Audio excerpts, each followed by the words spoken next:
Hello student, आज हम extraction का फर्दर टॉपिक पढ़ेंगे, रिडक्शन ऑफ ओर। हम ये जनरल मेथड ऑफ एक्सट्रैक्शन को ही पढ़ रहे थे, जिसमें हमने क्रशिंग पढ़ लिया था, पल्वराइजेशन ऑफ ओर पढ़ लिया था, कंसंट्रेशन और प्योरिफिकेशन ऑफ ओर पढ़ लिया था, और ग्रेविटी सेपरेशन जिसमें हम इम्प्योरिटीज़ को रिमूव करते हैं वो मेथड, और फोर्थ फ्लोटेशन मेथड भी पढ़ लिया था। इसके बाद हम ओर को कैसे ऑक्साइड्स में कन्वर्ट करते हैं वो भी पढ़ लिया था, जिसमें हमने रोस्टिंग और कैल्सिनेशन पढ़ा था। अब जो इसमें नेक्स्ट प्रोसेस होता है रिडक्शन ऑफ ओर, जो आपका मेटल ऑक्साइड बना है। जब हमने ओर को ऑक्सीडेशन करा तो उससे हमें क्या मिला? Metal oxide. अब मेटल ऑक्साइड से हमें मेटल चाहिए, तो उसके लिए ऑक्सीजन को रिमूव करना पड़ेगा। तो उसके लिए हम क्या करते हैं? रिडक्शन। ऑक्सीजन का रिमूवल रिडक्शन कहलाता है। रिडक्शन दो तरीके से होगा, स्मेल्टिंग एंड इलेक्ट्रोलाइटिक रिडक्शन। ठीक है, तो अब हम यहाँ पढ़ रहे हैं रिडक्शन ऑफ ओर। इसमें क्या होता है? मेटल ऑक्साइड को हम मेटल में कन्वर्ट करते हैं। दो तरीके से होते हैं, स्मेल्टिंग जिसको हम पायरोमेटलर्जी भी बोलते हैं। मैंने आपको जब टाइप्स ऑफ मेटलर्जी पढ़ाया था तो उसमें बताया था पायरोमेटलर्जी में पायरो का मतलब हीट और मेटलर्जी का मतलब extraction of metal from there ore. तो पायरोमेटलर्जी क्या हो गया कि हीट करके और में से मेटल को निकालना। और दूसरा मेथड है इलेक्ट्रोलाइटिक रिडक्शन। ठीक है, इलेक्ट्रिसिटी का इस्तेमाल करके और में से मेटल को एक्सट्रैक्ट करना। अब सबसे पहले हम स्मेल्टिंग की बात करते हैं। स्मेल्टिंग में क्या होता है? जो मेटल ऑक्साइड फॉर्म हुआ है रोस्टिंग और कैल्सिनेशन प्रोसेस से। ठीक है, स्मेल्टिंग में क्या, जो रोस्टिंग और कैल्सिनेशन प्रोसेस से मेटल ऑक्साइड फॉर्म हुआ है उसको हम किस में कन्वर्ट करते हैं? मेटल्स में।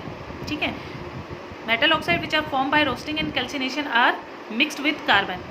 ठीक है, पहली चीज़ स्मेल्टिंग में समझने की ज़रूरत है कि इसमें जो मेटल ऑक्साइड है जो बना है रोस्टिंग और कैल्सिनेशन से, इस प्रोसेस का यूज़ करके हम उसमें उसको मेटल में कन्वर्ट करते हैं। तो उसके लिए सबसे पहले काम क्या करना है? जो ये मेटल ऑक्साइड हमें मिला है उसको कार्बन के साथ मिक्स करना है। ठीक है, इसके बाद उसको हीट करना है जो आपका मेटल ऑक्साइड है उसके मेल्टिंग पॉइंट से अबव टेम्परेचर। तो सबसे पहला काम क्या है? जो आपके पास मेटल ऑक्साइड मिला है रोस्टिंग और कैल्सिनेशन प्रोसेस से उसको कार्बन के साथ मिक्स करना है। उसके बाद उसको हीट करना है। जो मेटल ऑक्साइड बना उसका जो मेल्टिंग पॉइंट टेम्परेचर है उससे ऊपर ज़्यादा टेम्परेचर पे हीट करना है। किस में करना है? ब्लास्ट फर्नेस में। अब क्या होगा? जब हम कार्बन के साथ मिक्स करके अब मेल्टिंग पॉइंट टेम्परेचर पे हीट करेंगे तो जो मेटल ऑक्साइड है वो किस में कन्वर्ट हो जाता है? मेटल में। जैसे जिंक ऑक्साइड है, कार्बन के साथ मिक्स करके हमने इसको हीट किया अब मेल्टिंग पॉइंट टेम्परेचर पे, तो हमें क्या मिलेगा? जिंक और carbon monoxide. Carbon monoxide gas होती है तो वो रिमूव हो जाती है। सिमिलरली टिन ऑक्साइड में देखें, टिन ऑक्साइड को अगर हम कार्बन के साथ रिएक्ट करते हैं तो क्या हमें मिलता है? टिन और कार्बन मोनोऑक्साइड, गैस है, रिमूव हो जाएगा। आयरन ऑक्साइड को कार्बन के साथ मिक्स करके हीट करेंगे तो लेड ऑक्साइड को कार्बन के साथ हीट करके मिक्स करके हीट करेंगे तो क्या मिलेगा? लेड और कार्बन मोनोऑक्साइड, गैस है तो रिमूव हो जाती है। अब ये जो यहाँ पे CO फॉर्म्ड हुआ है, ठीक है, जो पिछले प्रोसेस में जो हमने जितने भी ऑक्साइड उनको मेटल में कन्वर्ट करने के लिए क्या किया? कार्बन के साथ मिक्स करके हीट किया। तो जब उस ड्यूरिंग जो ये कार्बन मोनोऑक्साइड फॉर्म होता है इसको हम फेरिक ऑक्साइड को रिड्यूस करने के लिए इस्तेमाल करते हैं। ठीक है, जो आयरन का जो ऑक्साइड होता है फेरिक ऑक्साइड, उसको हम कार्बन के साथ मिक्स करके मेटल नहीं ले सकते। इसके लिए हमें क्या चाहिए? Carbon monoxide. तो जो पहले प्रोसेस में मेटल ऑक्साइड के प्रोसेस में जो कार्बन मोनोऑक्साइड बना है उसको हम किसके साथ हीट करेंगे? फेरिक ऑक्साइड के साथ। तो उससे हमें क्या मिलेगा? आयरन और कार्बन डाइऑक्साइड।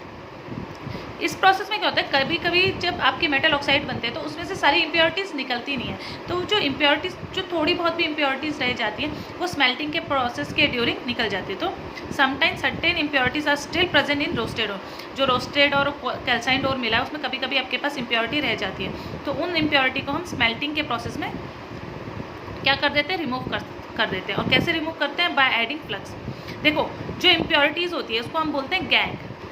ठीक है, उसके साथ हमने फ्लक्स ऐड किया, दोनों मिक्स करके एक स्लैग, एक प्रेसिपिटेट फॉर्म चीज़ बनाएंगे जिसको हम बोलते हैं स्लैग। और उसको हम क्या कर सकते हैं? ऊपर से सेपरेट कर सकते हैं। अब कौन सा फ्लक्स सेलेक्ट करना है आपको, वो डिपेंड करता है कि आपके पास इम्प्योरिटी कैसी है। ठीक है, जैसे मान लो अगर इम्प्योरिटी का नेचर एसिडिक है तो आप फ्लक्स कैसा लोगे? बेसिक। और अगर इम्प्योरिटी बेसिक है तो फ्लक्स कौन सा लोगे आप? एसिडिक। ठीक है, इसके बाद आता है हमारे पास इलेक्ट्रोलाइटिक रिडक्शन। इसको हम इलेक्ट्रोमेटलर्जी भी बोलते हैं, extraction of metal with the help of electricity. अब इसमें क्या होता है? जितने भी ऑक्साइड्स हैं हाई इलेक्ट्रोपॉजिटिव मेटल्स के, जितने भी हाई इलेक्ट्रोपॉजिटिव मेटल्स हैं उनके जो ऑक्साइड्स हैं उसको हम इस प्रोसेस से निकालते हैं। ठीक है, जो हाई इलेक्ट्रोपॉजिटिव मेटल है जब वो ऑक्साइड फॉर्म में होते हैं, उनमें से अगर हमको उन मेटल्स को निकालना है तो हम किसका यूज़ करते हैं, इलेक्ट्रोलाइटिक रिडक्शन का। Process of extraction of metal from ore using electrolysis process is called electrolytic reduction. अभी बताया था इलेक्ट्रिसिटी का इस्तेमाल करके मेटल को एक्सट्रैक्ट करना उसके ओर में से, उसको क्या कहलाता है, इलेक्ट्रोलाइटिक रिडक्शन। हम ये चलते हैं, सोडियम बहुत ज़्यादा इलेक्ट्रोपॉजिटिव मेटल होता है, लेकिन सोडियम किस फॉर्म में प्रेजेंट होता है, सोडियम क्लोराइड। अब इसमें से हमें सोडियम मेटल निकालना है तो हम क्या, कौन सा प्रोसेस यूज़ करेंगे, इलेक्ट्रोलिसिस। तो देखो जैसे सोडियम क्लोराइड है, ठीक है, सोडियम क्लोराइड किस में ब्रेक हो जाता है, सोडियम प्लस क्लोराइड में। जब आप सोडियम क्लोराइड का सॉल्यूशन लेंगे, एक्वा सॉल्यूशन लेंगे और उसमें से आप इलेक्ट्रिसिटी को पास करेंगे, ठीक है, क्या करना है हमने, सोडियम क्लोराइड का एक्वा सॉल्यूशन लेना है और उसमें से इलेक्ट्रिसिटी पास करनी है। और है, और में से हम क्या पास कर रहे हैं, इलेक्ट्रिसिटी। तो वो किस में ब्रेक हो जाता है, सोडियम Na पॉजिटिव और Cl नेगेटिव। अब जो Na पॉजिटिव है, जो पॉजिटिव आयन है वो किसकी तरफ जाएगा, नेगेटिव इलेक्ट्रोड की तरफ, और जो नेगेटिव आयन है वो पॉजिटिव इलेक्ट्रोड की तरफ जाएगा। तो नेगेटिव इलेक्ट्रोड कौन सा होता है, कैथोड। तो Na प्लस वहाँ पे गया, उसने नेगेटिव इलेक्ट्रोड से एक इलेक्ट्रॉन लिया और क्या बन गया, सोडियम मेटल। क्लोरीन है, नेगेटिव आयन है, पॉजिटिव इलेक्ट्रोड की तरफ जाएगा, वहाँ पे इलेक्ट्रॉन को दे देगा। ऐसी और क्लोरीन आयन्स आएंगे जो इलेक्ट्रॉन को दे देंगे। तो अगर दो क्लोरीन एटम एक साथ आते हैं तो क्या करते हैं, एक दूसरे के साथ रिएक्ट करते हैं और क्लोरीन गैस बनाते हैं। तो इस तरीके से क्लोरीन गैस क्या हो जाएगी, रिमूव हो जाएगी, और यहाँ पे आपका रिडक्शन ऑफ ऑक्साइड फिनिश होता है।